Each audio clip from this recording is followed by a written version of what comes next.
Kita. Halo semua, kenalin aku Nashwa, T23 sebagai WPK Satimti 2024. Di podcast kali ini, kita akan membahas tentang adanya pulau-pulau di Indonesia yang diperjualbelikan. Dan untuk mengulik lebih dalam, kita akan membahas bersama narasumber kita, yaitu Kak Dani.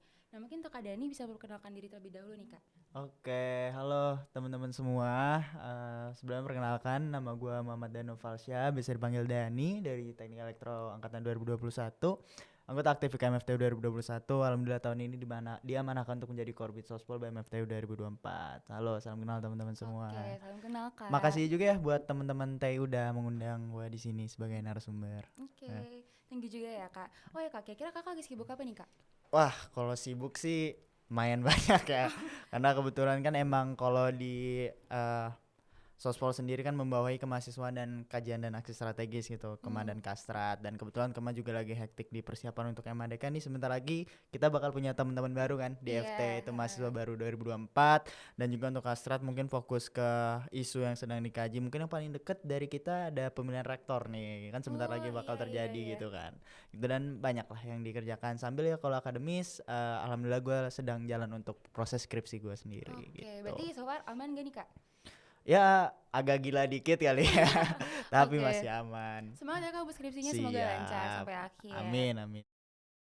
Oke, kita langsung masuk ke pembicaraan utama kita aja ya, Kak. Iya. Nah, jadi akhir-akhir ini tuh muncul banyak berita tentang adanya pulau-pulau di Indonesia yang jual belikan. Nah, ketika Kakak mendengar isu ini, di mana yang seperti aku ketahui sejak 2023 itu terhitung ada 200 pulau lebih yang dijual perbelikan. Ketika Kakak mendengar berita tersebut, apa sih Kak yang muncul pertama di pikiran Kakak? Oke, sebenarnya sebelumnya gue mau disclaimer dulu ya ke teman-teman yang nonton juga. Untuk materi ini sebenarnya riset gue belum terlalu dalam banget. Jadi kalau misalnya nanti ada informasi atau mungkin data yang kurang lengkap, gue mohon maaf ya. Jadi ini sepengetahuan dan riset gue juga, dan mungkin lebih banyak ke opini pribadi ya nanti yang akan disampaikan gitu. Oke, terkait yang disampaikan tadi untuk perjualbelikan pulau, sebenarnya pertama respon yang gue lakukan adalah ya sempat kaget juga tentang membaca beritanya. Tapi kalau misalnya ngelihat dengan dinamika yang ada sekarang, khususnya di negara kita sendiri, ya jatuhnya nggak kaget juga, karena terkadang ada suatu kepentingan yang masuk sehingga mempengaruhi suatu ya mungkin dinamika nasional yang ada gitu. Nah terus sebenarnya apa yang gue pikirkan adalah dua gitu, bagaimana ini akan berdampak terhadap masyarakat lokal khususnya yang berada di pulau tersebut, dan dua adalah bagaimana respon pemerintah dalam menanggapi isu ini. Dan yang mungkin yang terakhir adalah terkait gimana sih cara masyarakat atau warga atau bahkan mungkin kita sebagai mahasiswa itu bisa merespon terkait isu yang ada gitu. Mungkin yang pertama sendiri adalah tentang masyarakat lokalnya yang ada di sana. Pertanyaannya adalah apakah privatisasi atau perjualbelikan pulau itu merugikan atau tidak untuk masyarakat yang ada di sana. Kenapa? Karena umumnya ketika diperjualbelikan suatu pulau, orang yang beli itu kan nggak mungkin asal beli aja gitu untuk pribadi. Pasti dia akan mencari suatu profit, apa sih yang bisa didapatkan dari pulau tersebut.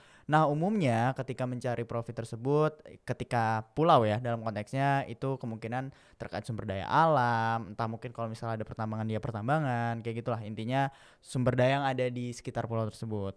Nah, dan permasalahan berikutnya adalah sumber daya tersebut itu yang biasanya menjadi mata pencarian dari masyarakat lokal. Nah, dengan adanya privatisasi pulau, apakah itu akan berdampak terhadap mata pencarian warga lokal itu sendiri gitu. Nah, kalau misalnya tadi ya sempat dibahas bahwa isunya 200 pulau gitu. Nah, tapi itu adalah data yang disampaikan oleh BRIN gitu kan, yang disampaikan oleh BRIN. Tapi kalau misalnya kita lihat dari beberapa komponen pemerintahan, dari BRIN nyatain 200, tapi dari Kementerian KKP juga menyatakan mereka cuma ada 20 yang terdata gitu. Dan bahkan kalau tidak salah ya sempat dilempar juga bahwa mereka nggak tahu nih BRIN dapat 200 itu dari mana datanya gitu. Padahal sebenarnya itu juga riset yang dilakukan oleh BRIN itu sendiri. Dan mereka menyatakan bahwa ya hanya 20 pulau, dan itu adalah pulau yang sangat kecil, kalau nggak salah ukurannya hanya 100 sampai 2000 km. Kalau tidak salah ya, ini boleh dibenarkan nanti kalau misalnya ada faktanya di internet ya. Tapi permasalahannya adalah apakah iya pemerintah hanya mengawasi pulau-pulau yang ukurannya spesifik 100 sampai 2000 km gitu, dan apakah memang hanya pulau tersebut yang diperjualbelikan, itu perlu untuk dipertanyakan sebenarnya menurut gua. Dan terus yang kedua, sempat juga ada statement bahwa sesuai dengan peraturan yang ada, orang yang mungkin bisa di sini saya katakan sebagai investor kali ya, investor, yang, membeli pulau tersebut, itu hanya bisa menggunakan 30% bagian dari pulaunya, sementara 70% tetap, sebagai lahan nasional yang mana itu digunakan juga untuk warga lokal nantinya. Nah, akan tetapi jika memang demikian harusnya itu tidak menjadi suatu isu yang terlalu besar dan juga harusnya ada kebijakan batasan-batasan apa yang bisa dilakukan oleh investor tersebut. Nah, ini sih menurut gue yang perlu dikaji lebih lanjut gitu dan kita harus pelajari lebih lanjut kira-kira apakah memang sudah ada kebijakan yang sesuai, terus data mana yang bisa kita percaya apakah dari kementerian atau dari yang BRIN Iya. gitu karena datanya aja bahkan berbeda nih Hmm. gitu. Jadi ya emang yang gue pikirkan lebih ke itu masyarakatnya nanti seperti apa, terus respon pemerintahnya kayak gimana. Karena respon pemerintah kalau dari tadi narasi yang gue ucapkan juga adalah terkesan lempar-lemparan gitu dari satu badan pemerintah ke badan pemerintah yang lain. Lantas mana yang bisa rakyat percaya gitu dan yang bisa dilakukan oleh masyarakat juga ya kita harus turut mengkritisi dan mengawal gitu bahwa ini mungkin ada beberapa yang menganggap isu kecil gitu, nggak terlalu berdampak lah untuk mereka segala macam. Tapi isu kecil ini mungkin kalau misal dianggap sebagai isu kecil, lama-lama ini bisa menjadi besar ketika investor itu bisa dengan seenaknya memanfaatkan sumber daya yang ada di Indonesia untuk kepentingan mereka pribadi gitu. Paling itu dulu jawabannya biar nggak kepanjangan kali ya untuk yang Oke. pertama. Tadi kakak sempat mention ya kak, Mm-mm. ada BRIN juga KKP yang meriksa tentang adanya pulau-pulau yang dijual Mm-mm, belikan. mm-mm. Nah kalau dari kakak sendiri, menurut kakak yang seharusnya bertanggung jawab atas jual belinya pulau-pulau tuh kira-kira siapa ya kak? Oke, sebenarnya kalau misalnya kita tinjau nih ada bisa dari beberapa aspek ya. Pertama, otomatis dari pemerintahan itu sendiri sebagai pembuat kebijakan. Bagaimana dia membuat suatu peraturan yang harusnya sesuai dan tidak merugikan banyak pihak gitu. Ya, win-win solution lah Hmm. mudahnya gitu. Nah, sebenarnya untuk peraturan sendiri dari gua pribadi belum deep dive into it. Jadi belum terlalu banyak baca undang-undang atau mungkin peraturan pemerintah terkait hal ini. Tapi kalau nggak salah masih berlaku ya sampai sekarang itu ada salah satunya tuh UU nomor 27 tahun 2007 pasal 35 itu membahas bahwa terkait wilayah pesisir pantai segala sumber daya itu masih dimanfaatkan untuk mata pencarian warga lokalnya itu sendiri. Nah, sementara kalau misalnya ada privatisasi bukankah itu melanggar dari pasal tersebut. Lalu kalau nggak salah ada juga di UU KUHP cuma gua agak lupa pasal berapa tapi itu agak bertentangan karena itu ada satu pasal yang mendorong tentang uh, pendapatan negara non pajak. Nah, salah satunya cara negara memiliki pendapatan non pajak adalah dengan memperjualkan hal tersebut. Nah, uh, hukum di Indonesia aja saling clash satu sama lain. Iya. Nah, ini jadi menurut gua ada tanggung jawab badan-badan pemerintah entah dari kementeriannya sebagai orang yang punya apa ya mungkin otoritas terkait skopnya masing-masing entah ATR BPN, entah Menterian KKN dan KKP, KKN gitu. KKP dan Iya. lain-lain gitu. eh itu sebenarnya mereka punya otoritas itu dan yang kedua adalah yang untuk mengesahkan undang-undang sendiri dari DPR Hmm. gitu kan mereka pasti akan mengkaji nih peraturannya akan seperti apa dan sudah tepat atau belum untuk diterapkan. Terus yang terakhir adalah investornya itu sendiri menurut gua ada peran di sini. Kenapa? Karena kalau memang mereka memang ingin memanfaatkan itu untuk kebaikan seharusnya ya akan tetap dipertimbangkan kira-kira mereka akan ngambil berapa persen itu digunakan untuk apa kalau misalnya digunakan sebagai misalnya tempat berdirinya suatu industri gitu kira-kira pengolahan limbahnya seperti apa agar tidak merugikan ekologi yang ada di sekitar sana gitu jadi emang semuanya memiliki peran dan bahkan kalau misalnya ngomongin tanggung jawab kalau bertanggung jawab atas diperjualbelikan pulaunya itu menurut gua rakyat umum itu tidak terlalu terlibat dalam hal itu, tidak terlalu memiliki tanggung jawab yang besar. Akan tetapi masyarakat Indonesia juga memiliki tanggung jawab dalam mengawal atau mengkritisi apa yang sedang terjadi. Karena kalau misalnya enggak, ya hal ini akan terjadi terus dan tidak ada evaluasi untuk kedepannya. Kurang lebih begitu. Oke, berarti memang cukup harusnya banyak yang bisa bertanggungjawabkan adanya Betul. jual beli ini ya kak. Nah, tapi tadi aku juga sempat sebut adanya harus bikin pembuatan peraturan-peraturan Mm-mm. dan juga pihak-pihak yang bertanggung jawab. Mm-mm. Nah, mungkin di sini fokus aku ke pemerintah nih kak. Mm-mm. Nah, melihat adanya pulau-pulau yang dijual belikan, action dari pemerintah ini menurut kakak udah maksimal atau udah tepat belum ya kak? Mungkin gue tanya balik, maksimal atau tepat menurut lo itu kayak gimana? Kalau menurut aku sendiri Mm-mm. maksimal atau tepat itu ketika hal yang kurang dari satu hal yang kita bahas ini tuh bisa ditanggulangi sama pemerintah sendiri. Kayak misalkan kalau di yang aku baca-baca ya Kak, untuk pulau-pulau yang dijual belikan itu banyak yang digunakan sebagai pertambangan. Dan itu kan juga punya impact yang cukup besar juga ya untuk lingkungan dan juga mata pencarian warga. Nah menurut aku yang maksimal adalah ketika pemerintah bisa ngasih solusi, bisa ngasih juga mungkin juga kakak sebut tadi win-win solution untuk baik si investornya juga untuk warga-warga yang ada di pulau-pulau tersebut. Itu sih Kak maksimal yang menurut aku. Oke, kalau misalnya dari maksimal menurut lo, dari lo sendiri kira udah maksimal belum nih? Belum. Belum. Oke, Iya. oke. Oke, udah. Gue coba jawab dari versi gue ya kali ya. Iya. Oke, kalau menurut gue sendiri, memang kalau mencapai maksimal itu sulit. Kenapa? Karena definisi benar dan definisi maksimal untuk setiap orang itu beda-beda gitu. Ya mungkin kita sini menyuarakan nggak maksimal, tapi mungkin sebagai pembuat regulasi udah merasa ya ini udah semaksimal Udah mungkin maksimal, gitu iya. untuk yang bisa dilakukan sekarang. Makanya sebenarnya tadi gue nanya kayak emang maksimal menurut lu tuh kayak gimana? Karena setiap orang pasti punya pandangan subjektif terkait mana yang benar, mana yang salah, mana yang maksimal ataupun enggak gitu. Nah, jadi kalau misalnya menurut gue sendiri, tadi gue sempat nyampein ada beberapa hal yang menurut gue cukup aneh gitu yang ada, atau bahkan mungkin beberapa hal yang masih bisa kita gali nih lebih dalam kalau misalnya emang kita pengen terjun riset di sini gitu. Satu, bagaimana bisa maksimal ketika sesama badan pemerintahan memiliki data yang berbeda. Tadi kayak yang gue bilang, BRIN menyatakan sekian, KKP menyatakan 20 gitu. 20 sama 200 bedanya jauh banget gitu. Iya, jauh 180 banget. Iya. gitu. Ya fun fact, kalau misalnya ngomong beda 180, berita yang ada pun adalah sebanyak 83 pulau di Jakarta, terus 78 di Maluku. Kalau nggak salah ya, Iya, atau iya. kebalik lah. Dan itu aja jumlahnya 181. Apakah jangan-jangan itu yang nggak dianggap? Kan menimbulkan pertanyaan Iya, sebenarnya iya. untuk orang awam yang bahkan nggak tahu, atau mungkin teman-teman yang nonton yang nggak tahu Iya, gitu. iya. Sebenarnya yang benar tuh yang mana? Dan apakah itu bisa disebut sebagai maksimal ketika datanya aja nggak ada yang bisa kita anggap valid gitu atau konkret. Sebenarnya yang mana yang benar gitu.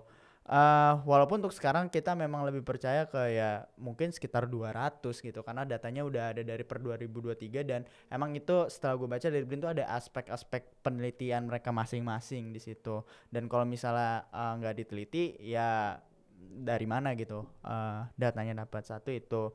Terus kedua adalah kayak yang tadi gue bilang, sebenarnya kebijakannya pun atau mungkin peraturan yang ada itu masih ada yang clash satu sama lain.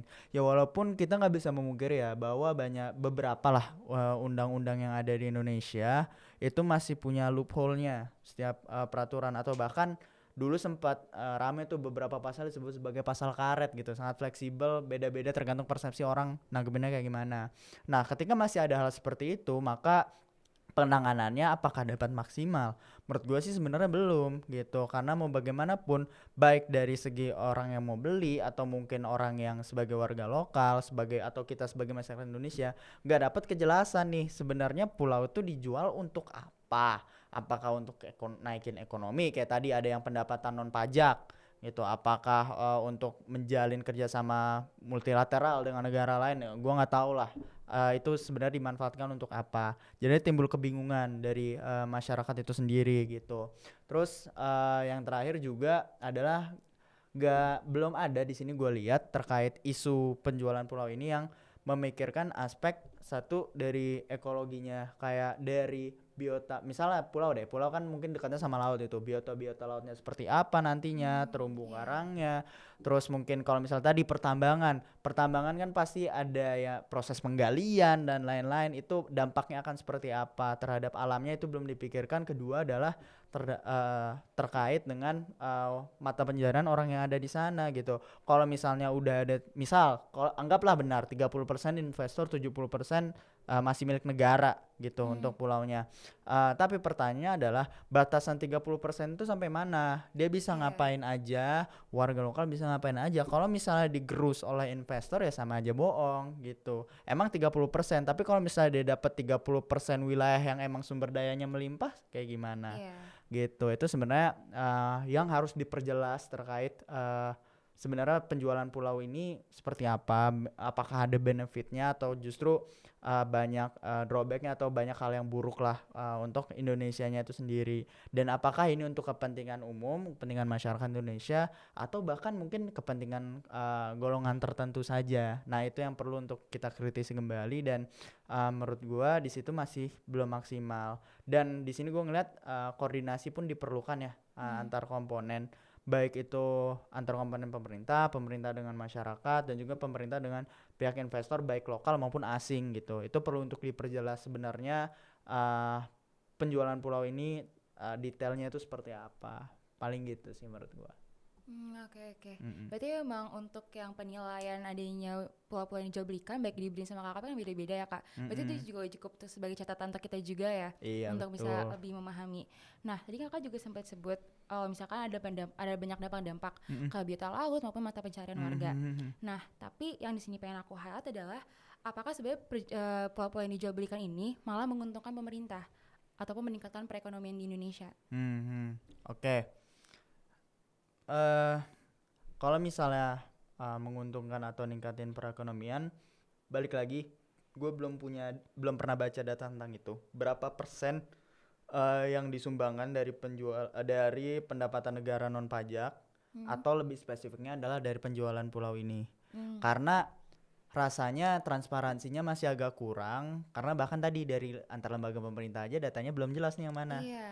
Bayangin pendapatan, misal aja deh per pulau dijualnya $20, 1.100 dolar deh misal, terus 20 pulau itu $2.000. Kalau misalnya 200 pulau $20.000 gitu kan. Hmm. Nah itu kan jauh banget bedanya, dan keuntungannya pun kalau misalnya untung juga jauh ya Iya. secara ekonomi. Nah itu gue masih belum tahu dapatnya dari mana gitu, apakah benar-benar semenguntungkan itu atau justru lebih menguntungkan ke pihak investor gitu, atau orang yang membeli pulau tersebut baik asing ataupun lokal gitu. Tapi satu hal yang pastinya bisa kita tinjau adalah uh, kalau misalnya memang salah satu tujuan dari memperjualbelikan pulau ini adalah dari aspek ekonomi gitu, bukankah akan lebih baik kita memanfaatkan pulau tersebut dengan hal yang lain gitu untuk meningkatkan aspek Iya. ekonomi, Hmm. misal dijadikan suatu tempat pariwisata gitu, atau mungkin kalau misalnya memang pulaunya jadi tempat tambang kayak yang misalnya lo bilang, berarti kan sumber daya alamnya melimpah. Kenapa nggak dijadiin suatu pusat untuk kita entah nantinya bisa ekspor atau mungkin memanfaatkan sumber daya alam yang ada di Indonesianya itu sendiri dibanding dijual gitu. Karena toh gini, kita udah ngestop Freeport untuk dijual ke pihak asing, tapi apa gunanya juga kalau misalnya banyak pulau-pulau kecil yang juga masih dijual ke yang luar gitu. Nah itu perlu ditinjau lagi. Terus kalau misalnya dari segi ekonomi juga ya, keuntungannya kan kita emang belum tahu gitu bakal dapat berapa, entah itu dari negara ataupun enggak. Cuma kalau misalnya keuntungan negara pun, dari yang gua tahu ya, kalau nggak salah salah satu yang paling gedenya tuh adalah tadi dari sektor pariwisata itu sendiri gitu, atau mungkin ya pendapatan lain. Dan kalau misalnya ada sektor lain yang lebih menguntungkan, kenapa nggak di boost dari segitu aja Iya. dibanding uh, menimbulkan suatu konflik gitu, yang bahkan bisa ada konflik adat di situ kan, kita Iya nggak sih, tahu setuju. sebenarnya gitu sih paling. Tapi kalau misalnya apakah menguntungkan untuk negara, pertanyaannya gue belum bisa jawab karena gue nggak punya datanya Oke, gitu. berarti untuk keuntungan negara sendiri sebenarnya belum jelas ya Kak. Dan Betul. malah yang aku lihat juga itu malah cukup banyak nimbulin dampak-dampak besar juga ke Mm-mm. lingkungan di pulau tersebut. Mm-mm. Oke. Oke Kak, ada satu Mm-mm. hal yang tadi di pembicaraan kita cukup menarik. Yang mana Mm-mm. Kak tadi sempat nanya tentang maksimalnya aku tuh seperti apa. Mm-mm. Nah, untuk Kakak sendiri yang cukup aktif juga kita mahasiswa seperti BEM. Nah, menurut Kakak sebagai seorang mahasiswa itu seharusnya mengambil action apa? Mm-mm. Dan untuk teman-teman kita yang pengen juga menyuarakan suaranya, Mm-mm. ingin memberi solusi yang maksimal menurut mereka, itu seharusnya Mm-mm. menyuarakannya seperti apa Kak? Terutama kepada pemerintah. Oke, poin pertama berarti pengen menyuarakan mungkin aspirasi kita Iya. kali ya. Cuma mungkin gue ada suatu pertanyaan kembali bahwa seberapa banyak sih suara dari kita yang didengar Iya, gitu. betul. Seberapa sering ada pertimbangan pembuatan undang-undang yang mempertimbangkan suara dari rakyat itu sendiri gitu. Emangnya perubahan usia wakil presiden melibatkan rakyat waktu itu? Kayaknya enggak ya Enggak. gitu. Oke. Jadi sepakat ya di poin itu ya. Sepakat. Oke. Ya jadi gini sih, kadang ketika orang punya pemikiran bahwa ngapain gue teriak-teriak terus, nggak toh jarang didengar mungkin, atau mungkin jarang dilibatkan juga gitu. Ya well, memang kalau secara yuridis mungkin ya suara sebenarnya kan kalau misal kita berpacu pada UUD 1945 kan kita memang negara yang berkedaulatan rakyat begitu. Berarti memang semuanya tuh harus kembali lagi kepada rakyat. Akan tetapi kalau secara pembuatan undang-undang atau regulasi itu sendiri, ini boleh dibenarkan juga kalau misalnya gue salah, bahwa untuk persentase kontribusi rakyatnya itu sangat minim gitu, atau bahkan terkadang tidak ada gitu. Jadi memang kita hanya bisa menyuarakan aspirasi kita tuh seperti apa untuk selanjutnya dibawa lanjut ke persidangan. Makanya waktu itu kan ada sempat sidang MK lah dan lain-lain, Iya. tapi ternyata MK-nya omnya, oh salah. Oke. Lanjut terus, untuk itu ya, mungkin buat teman-teman yang merasa kayak aduh gue udah bersuara tapi nggak dapet, Hmm. sebenarnya adalah justru teman-teman jangan pernah diam gitu. Iya. Kalau misalnya memang melihat ada sesuatu yang mungkin kurang sesuai atau tidak benar, atau mungkin sesuai dengan norma-norma umum yang ada ya gitu. Tadi kan sebenarnya gue sempat bilang benar itu ada poin subjektifnya. Tapi gue rasa kalau misalnya norma umum semua hal setuju gitu. Mana yang benar, mana yang salah sebenarnya. Dan kalau misalnya memang melihat ada sesuatu seperti itu, teruslah suarakan. Jangan pernah diam, teruslah kawal, dan kawal dengan hal yang benar juga gitu. Jangan sampai mengawal hanya karena ikut-ikutan FOMO, misalnya temen ada yang aksi gue ikut aksi kayak Hmm. gitu, atau bahkan ada yang nggak ngerti sama sekali isunya apa, atau bahkan justru kemakan hal-hal yang hoax gitu Iya. sifatnya. Itu yang sebenarnya sangat berbahaya untuk sekarang dengan persebaran informasi yang sangat cepat ya. Kadang kita harus benar-benar pintar cari tahu sumber yang kredibel itu seperti apa, yang benar-benar bisa menyampaikan informasi yang baik itu seperti apa. Intinya adalah jangan pernah diam, harus selalu menyuarakan apa yang menurut teman-teman benar, dan ini sih, terus sampaikan aspirasi teman-teman, teruslah bersikap kritis gitu. Karena Hmm. kritis itu menurut gue jadi satu hal yang penting dan mendasar ya. Ketika kita melihat sesuatu, kita jadi tahu, oh poin ini sebenarnya masih kurang, oh poin ini ada yang bisa ditambah untuk dibahas. Karena dengan teman-teman belajar untuk kritis dan terus mungkin ya mengkritisasi suatu isu, suatu topik, teman-teman akan belajar tentang flow berpikirnya seperti apa, terus gimana caranya untuk membuat keputusan yang tepat itu seperti apa. Kayak gitu sih. Jadi pertama adalah tetaplah untuk kritis dalam mengawal suatu isu yang ada. Jangan pernah diam. Yang kedua, jangan teruslah untuk menyuarakan aspirasi yang ada, karena disitulah peran rakyat kita yang mengalami di sini, dan kita berhak untuk menyuarakan suara kita. Bahkan ada undang-undang yang menyatakan tentang waktu itu tentang pers gitu, tentang lain-lain. Ya kita memang bisa kok untuk menyuarakan suara kita gitu. Selama masih bisa dan selama tidak dibungkam, ya tetaplah suarakan gitu, jangan sampai berhenti. Karena kalau misalnya udah jelas ada yang salah dan kita tetap diam, itu menunjukkan ketidakpedulian kita dan bahwa kita apatis terhadap kondisi sekitar gitu. Paling itu ya. Dan tetap kalau misalnya suatu kebijakan tetap dikawal nih, kayak misalnya ada janji bikin program apa gitu, tapi kok realisasinya belum ada. Nah itu kita bisa kok untuk melakukan tuntutan terus menerus, karena itu kan merupakan suatu janji gitu. Paling itu sih kalau dari gue ya. Oke, berarti emang harus bisa ngambil action dan bisa menyuarakan aspirasi Mm, kali ya. mm, mm. Dan mungkin teman-teman habis ini bisa kali ya untuk mengeluarkan suaranya dan ngasih aspirasi juga. Oke, ini mungkin juga sebagai last question dari kita. Mm, mm. Harapan kakak ke depannya ini gimana kak? Terutama mungkin untuk kita-kita ya sebagai generasi Z untuk mengeluarkan aspirasinya ke pemerintah.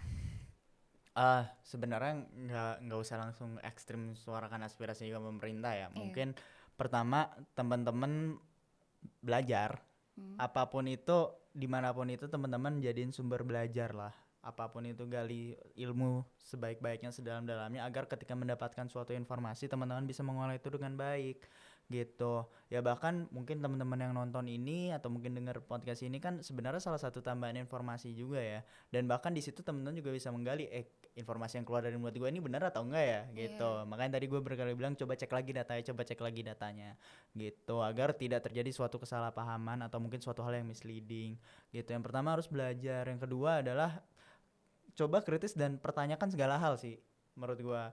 Kayak misalnya 200 pulau ya iso di sini, 200 pulau Indonesia dijual sejak tahun 2023. Pertanyakan aja kenapa dijual gitu. Terus kalau misalnya dapat untung, kenapa perlu untung dari menjual pulau? Terus misalnya kira-kira kenapa ada perbedaan data? Terus apa sih kira-kira yang bisa diambil ketika jual pulau tersebut? Terus aja pertanyakan segala hal tersebut gitu. Dan itu melatih kritis kalian. Dan terakhir coba baca-baca semua sumber informasi aja sih. Baca semua sumber informasi dan kalian bisa bandingin nih informasinya yang benar kayak gimana. Kalau misalnya emang dari berbagai portal atau platform terpercaya memang sudah linear, udah sama gitu, emang menyuarakan hal yang sama, ya berarti kemungkinan besar ya isu itu memang suatu isu penting yang benar dan cocok untuk dibahas gitu. Dan coba suarakan dari platform-platform yang terdekat dari teman-teman sendiri gitu. Misal punya yang gampang sekarang kan kayak Twitter Iya. gitu. Sebut merek nggak apa-apa kan ya? Nggak apa-apa, Ya sosial oke. media gitu Ya ya. sosial Iya. media teman-teman gitu. Hmm. Itu coba suarakan aja dari situ, atau mungkin Kak Strat kan pasti ada infografis ya gitu. Itu coba tulis lah gitu. Jadi teman-teman dimulai dari membaca, ngolah informasi, terus coba tuangkan dalam tulisan. Sebenarnya interpretasi teman-teman terkait suatu informasi yang ada itu seperti apa. Kayak gitu sih. Jadi jangan pernah berhenti untuk berpikir, belajar, tetap kritis. Terus oh iya, satu lagi adalah jangan takut Oh, gitu. Jangan pernah takut kalau misalnya memang itu suatu hal yang benar, nggak melanggar norma yang ada, nggak melanggar bahkan poin-poin di undang-undang, baik undang-undang terdekat dalam teman-teman mungkin UUD, KMFTUI, atau mungkin undang-undang negara, ya laksanakan gitu. Nggak usah takut gitu, karena teman-teman ya nggak melanggar apa-apa toh gitu. Teman-teman hanya berusaha menyuarakan aspirasi teman-teman gitu sih paling ya oke. dari gua. Sebenarnya poin jangan takut itu cukup relate di kita-kita Kak, karena kadang suka takut untuk membahas suatu isu karena takut ada suatu hal yang jadi ngedampak juga ke kita. Oh iya, satu lagi paling, Oh, boleh. teman-teman harus punya stance yang jelas ya. Hmm. Gini, mungkin sebagai kasar menurut gue teman-teman harus bisa ada mungkin keberpihakan ya. Misal kalau teman-teman punya keberpihakan terhadap rakyat, ya dukunglah suara-suara yang disuarakan oleh rakyat itu sendiri. Karena teman-teman juga sebagai masyarakat Indonesia kan, rakyat di Indonesia gitu. Jangan sampai terus-terusan berada di wilayah abu-abu. Jadi teman-teman gak punya stance nih. Jadi Hmm. kayak kesannya kayak orang bingung aja. Gue nggak tahu mau dukung yang mana, gue nggak tahu mau yang mana yang benar, mana yang salah. Kayak ya udah ada kebijakan, ya udahlah ngikut aja, rugi dikit bodo amat ya, jangan kayak gitu gitu. Harus ada harus punya suatu stance dari teman-teman Berarti harus gitu. jelas yang mendukungnya pihak yang Betul, mana. betul. Oke, berarti juga tadi aku simpulkan berarti sebagai kita generasi Mm-mm, muda kita harus bisa kritis, paham sama peduli atas isu-isu yang ada. mm-mm. Oke, mungkin itu dulu Kak yang kita bahas di sini. Oke, Jawaban-jawaban insightful banget dan aku mau ngucapin terima kasih juga untuk kesediaan Kakak. oke. Oke, thank you banget Ya, Kak. makasih banyak juga teman-teman Imti. Iya, makasih Kak.